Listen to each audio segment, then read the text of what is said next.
আশা করি অনেক বেশি ভালো আছেন, সুস্থ আছেন। তো যে বিষয়ে একটু কথা বলতে চাইছিলাম, যে গত 1 মাস ধরে পশ্চিমবাংলার অলিতে গলিতে একটা আন্দোলন চলছে আরজি কর নিয়ে। এবং সেখান থেকে একটা বিষয় ভীষণভাবেই পরিষ্কার যে আপামর পশ্চিমবাংলাবাসী, রাজ্যবাসী তৃণমূল সরকার, রাজ্য সরকার এবং তাদের নেত্রী মমতা ব্যানার্জির উপরে ভীষণভাবেই ক্ষুব্ধ। প্রচুর লোক একই কথা বলছিল, দফা এক দাবি এক, মুখ্যমন্ত্রী পদত্যাগ। তো এই নিয়ে কিছু লোক একটা প্রশ্ন তুলেছে যে এত লোকই যখন রাজ্য সরকারকে বা তৃণমূলকে বা রাজ্যের মুখ্যমন্ত্রীকে অপছন্দ করে, তাহলে এই দলটা ক্ষমতায় আসে কি করে বা ক্ষমতা আসছে কি করে।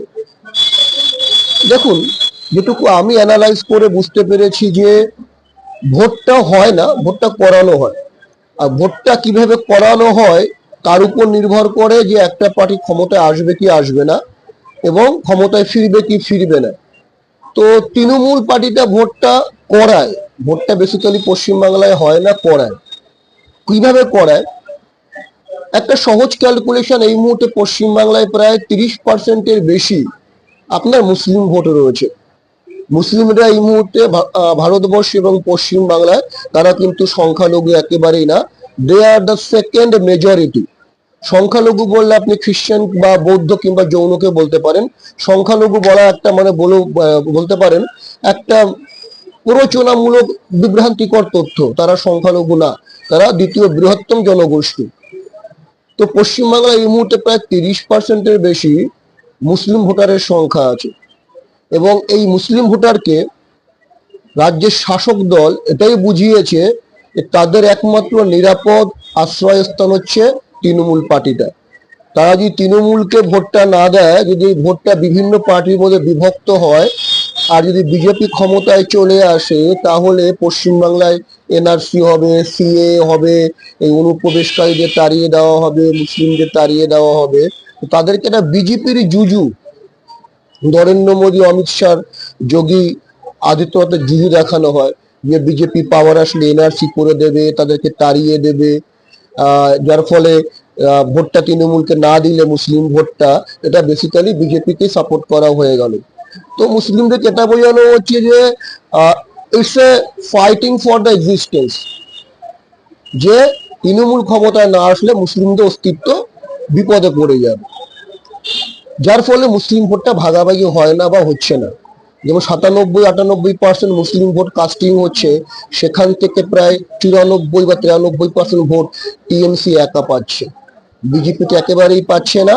সিপিএম ও কংগ্রেস বেসিক্যালি যে ব্যক্তিগত যে ভোট ব্যাংকটা ছিল, সিপিএম এর 11% বা কংগ্রেসের 8-9%, সেটাও তারা ধরে রাখতে পারছে না। কারণ মুসলিমরা বিশ্বাস করে এটা যে বিজেপি ক্ষমতায় আসলে তাদের জন্য খুব শোচনীয় একটা দুর্দিন আসতে চলেছে। যার ফলে ওই 30% মুসলিম ভোটটা আগেই আপনার হচ্ছে ফিক্সড হয়ে গেল।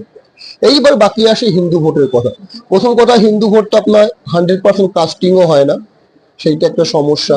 60%-61% গড়ে আপনার ভোট কাস্টিং হয়।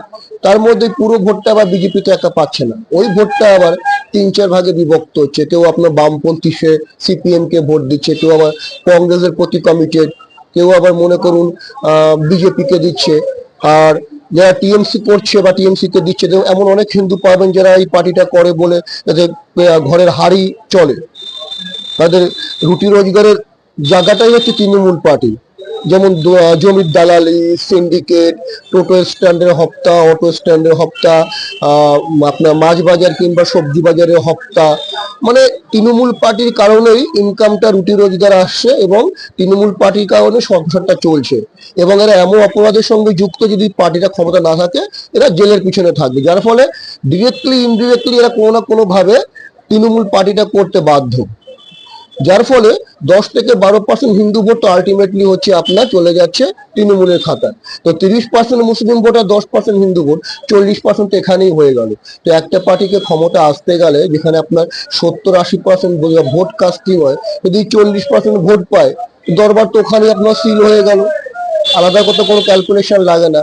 তারপরে আবার শাসক দল হওয়ার সুবাদে আপনার বুথ দখল আছে, রিগিং আছে, ছাপ্পা ভোট আছে, বুথ ক্যাপচারিং আছে। ভোটের আগের দিন আপনার মনে করুন হচ্ছে বিভিন্ন এরিয়ায় গিয়ে যেখানে টিএমসির ভোট নেই সেই এরিয়ায় গিয়ে রাত্রেবেলা বোমাবাজি হচ্ছে, বা বিভিন্ন এলাকায় মফস্বলে যেখানে আপনার হচ্ছে পুলিশ বা হচ্ছে আপনার মিডিয়ার খুব একটা দৌরাত্ম্য নেই বা যাওয়ার সুযোগ নেই, সেখানে রাত্রেবেলা গিয়ে বিভিন্ন রকম থ্রেট দেওয়া হচ্ছে, টিএমসি কে ভোট না দিলে থাকতে দেওয়া হবে না এরিয়াতে, তাড়িয়ে দেওয়া হবে, বা ভোটার কার্ড কেড়ে নেওয়া হবে, বা লক্ষ্মীর ভান্ডার দেওয়া হবে না, বা রূপশ্রী কন্যাশ্রী পাবে না, বিভিন্ন রকম আতঙ্কমূলক কথাবার্তা গ্রাম বাংলার সহজ সরল মানুষকে, যাদের জীবনে বেঁচে থাকা লড়াইটা অনেক বেশি গুরুত্বপূর্ণ।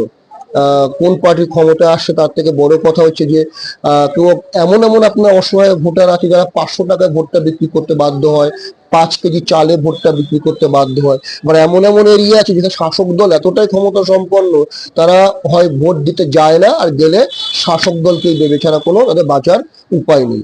তারপরে রয়েছে মনে করুন সাইন্টিফিক আপনার হচ্ছে রিগিং, তারপর কাউন্টিং বা গণনা কেন্দ্রে আপনার হচ্ছে রিগিং এর যে ব্যাপারটা, তার সঙ্গে মনে করুন বাংলাদেশ থেকে যে অনুপ্রবেশকারী আসছে, জামাতি বলুন, জিহাদি বলুন, রোহিঙ্গা বলুন, লুঙ্গি বাহিনী বলুন, সেই যে বিপুল পরিমাণ অনুপ্রবেশকারী, তাদেরকে আসবার সঙ্গে সঙ্গে রেশন কার্ড দেওয়া হচ্ছে, ভোটার কার্ড দেওয়া হচ্ছে, যার ফলে এই পার্টিটাকে মানুষ মানে যা পশ্চিম বাংলার প্রকৃত জনগণ, যারা একটু সজাগ বা একটু শিক্ষিত, যারা রাজ্যের বা দেশের ভবিষ্যৎ নিয়ে ভাবে বা বোঝে, যাদের কাছে এগুলো ম্যাটার করে, সেই ভোটাররা যারা অ্যাকচুয়ালি পশ্চিমবাংলার ভূমিপুত্র, তাদের ভোটটা খুব একটা বেশি এখন আর ম্যাটার করছে না। কারণ তৃণমূল ওই 30% মুসলিম ভোট আর 10% হচ্ছে আপনার হচ্ছে সুবিধাবাদী হিন্দু ভোট, 40% বাকি অনুপ্রবেশকারী তো রয়েছে, তার সঙ্গে ছাপ্পা মাপ্পা রয়েছে, যার ফলে তৃণমূল খুব সহজেই নিজের উইন পজিশনটাকে সেফ অ্যান্ড সিকিউর করতে পারছে।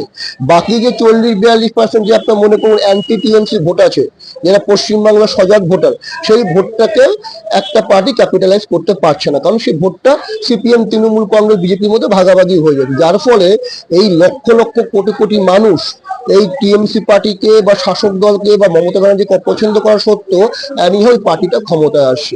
এটাই হচ্ছে মূল বিষয়, যে পশ্চিমবাংলার সজাগ জনগণ, শিক্ষিত জনগণ, যারা হচ্ছে মনে করুন সমাজটাকে ভালো করে দেখে জানে বোঝে, তারা অ্যাকচুয়ালি তাদের ভোটটা নির্ণয় করার জায়গায় আর নেই।